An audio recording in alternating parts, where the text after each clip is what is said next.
I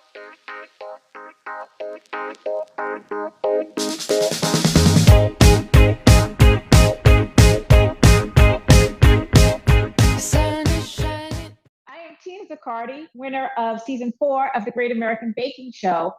And today we are making something so simple that your head's going to explode. We are making granola.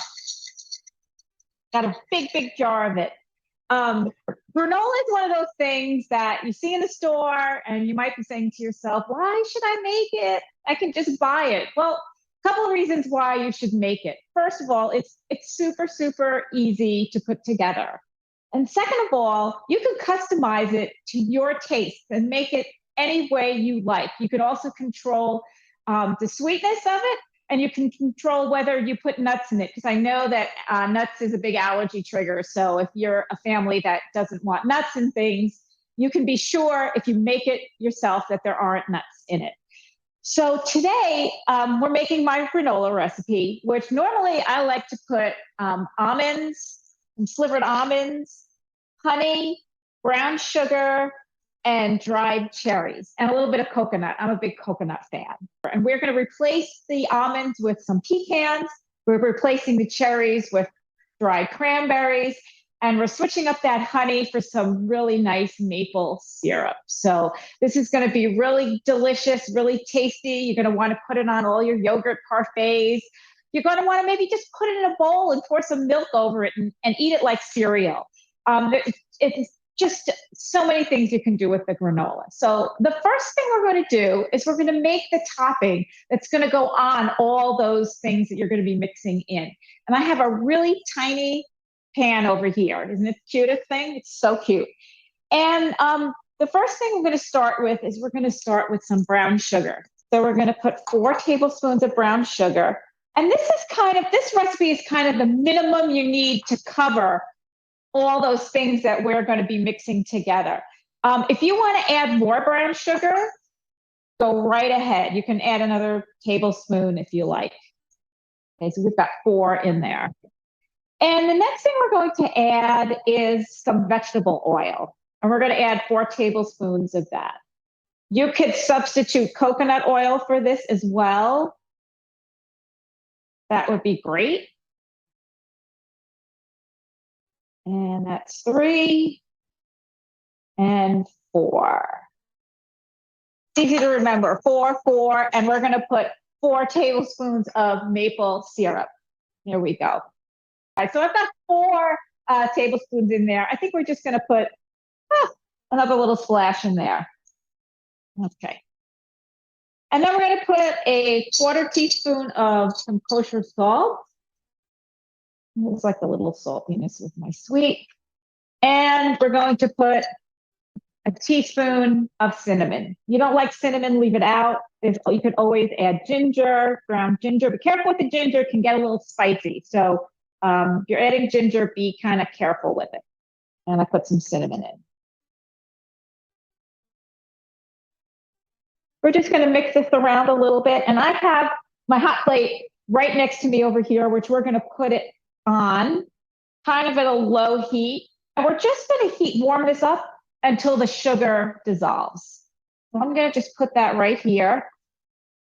And we're just going to leave it until it starts to warm up and that sugar is dissolved. So then now we got the fun stuff going on. First thing we're going to put in, and we're not using a scale today because this recipe is not one of the ones that's got the baking science going on. We're not creaming butter. We're not adding sugar. We're not folding in flour. So this is kind of loosey-goosey. And if you want to add a little more or something, go ahead and do it. So we've got our oats, and I like to use the old-fashioned oats. And we're going to add 3 cups to this bowl. And this is a big bowl. We're going to toss this stuff around. We want a lot of space for that. We don't want it falling all over the counter.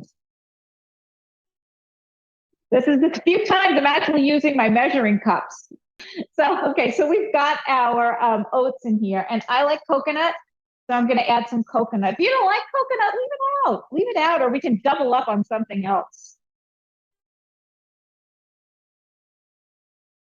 And this is unsweetened. Again, you see how you can control the sweetness of what you're making.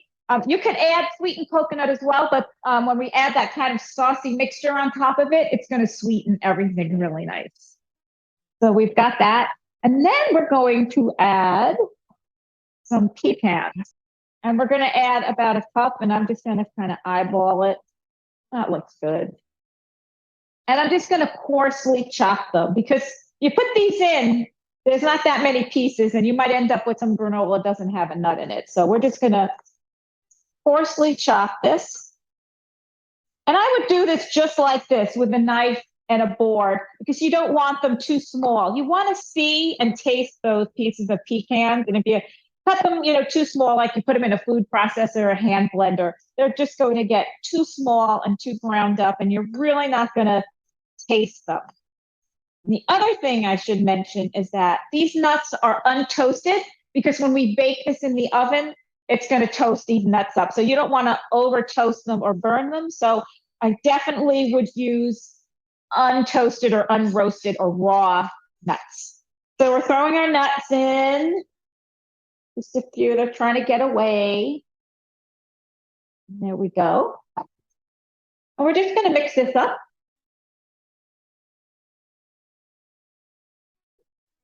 There we go. So if you can see that everything is dissolved. Okay. And we are going to just pour this right over it. Oh, look at that. So it looks so good. And we're going to take our spatula and we're just going to toss it around. We want to make sure that every single bit of this, all the oats, the coconut, the pecans, are covered in that mixture that we just poured on. And you can see the oats and everything starts to look a little wet. And then you'll know that everything is really incorporated very well.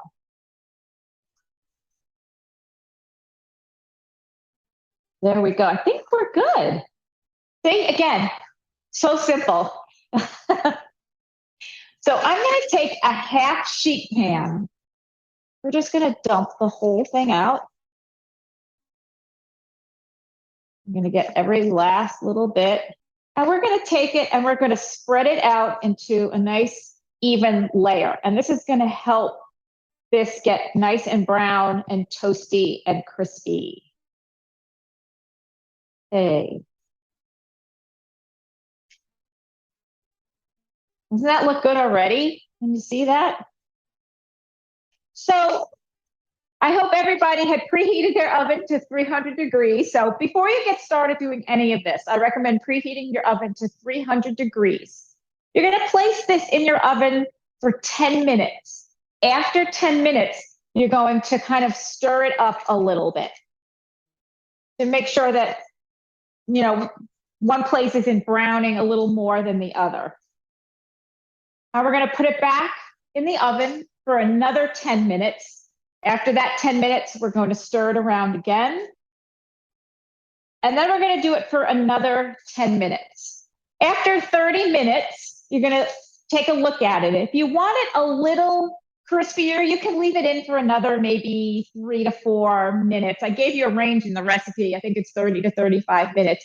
Just be careful because you are dealing with ingredients that have sugar in it. You don't want to leave it in too long or it's going to burn. And that's why I like to do this low and slow at like 300 degrees. If you were to put it in at like 350, it would just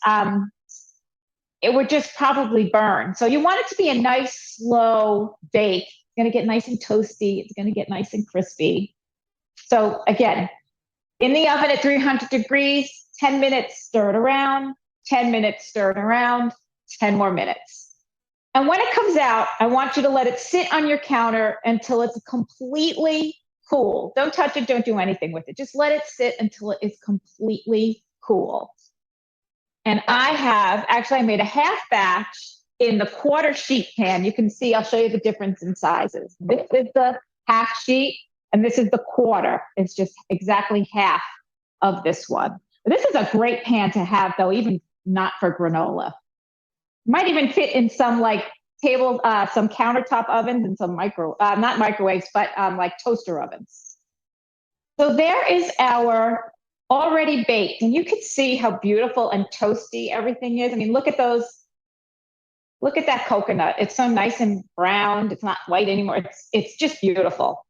So I'm going to take my spatula and I'm just going to kind of scrape it off the bottom. So this has been sitting on the counter. It's totally cool. And this is the perfect time for you to add your chocolate, your candy, your M&Ms, and your dried fruit. And to this, we are going to add some dried cranberries. Okay, so I'm adding my dried cranberries. This is a half recipe, so I added a half a cup. If it was the full recipe, you could add a whole cup or as much as you like. And then we're just going to kind of mix it around.